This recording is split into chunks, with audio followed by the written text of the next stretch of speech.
What's going on, beauties? What's going on, Troll Arc staff? My name, of course, is Burnsy, and welcome to Draw My Life MS Paint Style with really bad artwork. I was supposed to be born on February 8th, 1986, but instead, I decided to troll my mom and come out 2 weeks later on February 25th, 1986. Now, if you are a friend of mine in real life, you know that Mama Burns does not have very much patience. And according to her story, me waiting 2 weeks to come out of her womb made her very, very, very, very upset. I have been a troll since birth. And where was Papa Burns during all this? Well, he was very, very late. And when he did finally arrive at the hospital, he saw a very sexy nurse and decided he wanted to take her to dinner. Despite my dad's little mistake with a lunch date with the nurse and countless screaming matches that I have listened to as a child, my parents have been happily married for over 30 years. They're the most amazing people I know. We then moved into our very first home, which my dad built with his bare hands in Eden Prairie, Minnesota. And since babies' brains aren't very well developed, I don't remember much after that. It was my mom, my dad, myself, and then, 2 years later, my parents had my baby brother. Today my brother and I are very good friends, but when you're younger, of course, there are going to be sibling rivalries, and we used to fight a lot. One night when I was 5 years old, before I went to sleep, I kneeled down in my bed and I prayed to God to bring me another little brother, and God said yes. And then 9 months later, my mom had my other little brother, and that was about it for the baby making.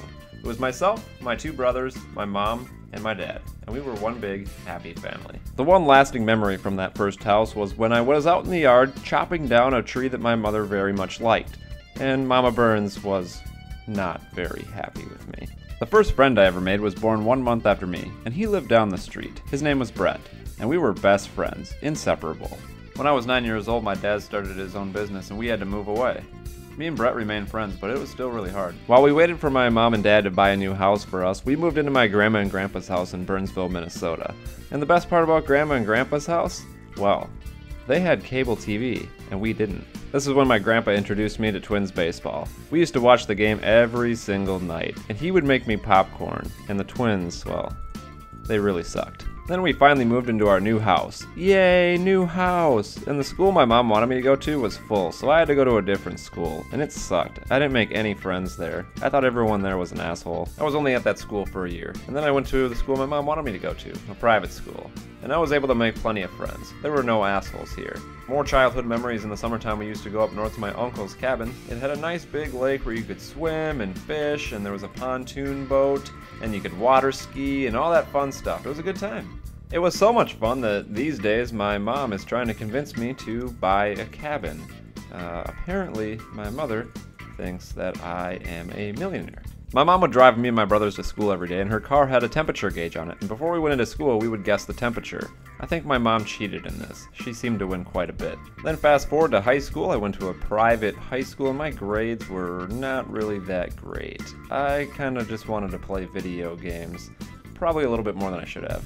The activities that I enjoyed most in high school were going to the state high school hockey tournament. We were state champions in 2002 and heard spoiled rich kid chants every single year because we were a private school. I also enjoyed going to the movies every single weekend with my friends, mostly sneaking into R-rated movies. At some point during my senior year of high school, I met this girl, Courtney, and she became my very first serious relationship. And by that I mean it lasted more than 3 weeks. Our parents, however, didn't really approve of the relationship, so I'd drive to her friend's house late at night and we would just park the car on the street till like 5 in the morning, and we called them car parties. Yeah, car parties. It was time to graduate high school, and so 6 months later, we decided to break up. It was more her call than my call, and I was a little heartbroken over that at first. But it was time to start a new chapter in my life, and we decided to remain friends. Believe it or not, we still remain friends today. I live in Minnesota, and she eventually moved to Arizona for school and to start a new life, but we still stay in contact to this day. I then graduated high school in 2004. The fact that my 10-year anniversary is coming up next summer makes me feel extremely old. I then went to a community college because I was too stupid to apply anywhere else. Either that or I was extremely lazy. During one of those years of community college, I made a huge mistake by meeting this girl named Brittany on MySpace.com, and she invited me to her house to party. And so I did. I actually met up with someone I met on MySpace.com to drink for the first time ever. This would be my first time drinking alcohol. And all it took was 1 beer and 3 shots of apple vodka.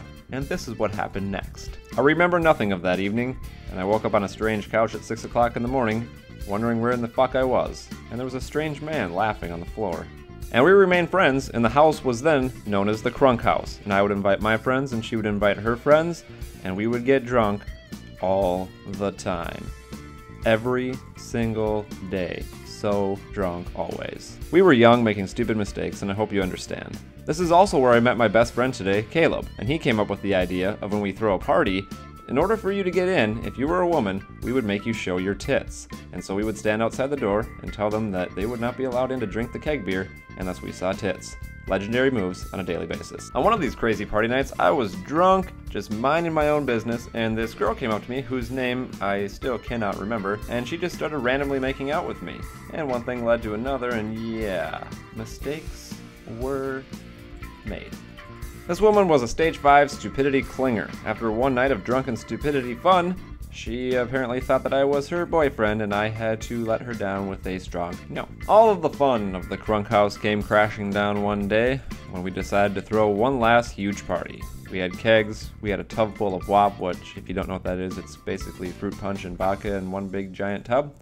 And there was like 100 people there, and by 11 p.m. the popos showed up, and we refused to let them in the house. It's too hard to draw this scenario out, but the door got kicked in, and we got breathalyzed and a ticket. I eventually transferred from the community college to St. Cloud State University. I lived in a dorm for 1 year with a roommate before moving into a ginormous house with 9 people. It was 5 guys and 4 girls, and it was one big fucking party.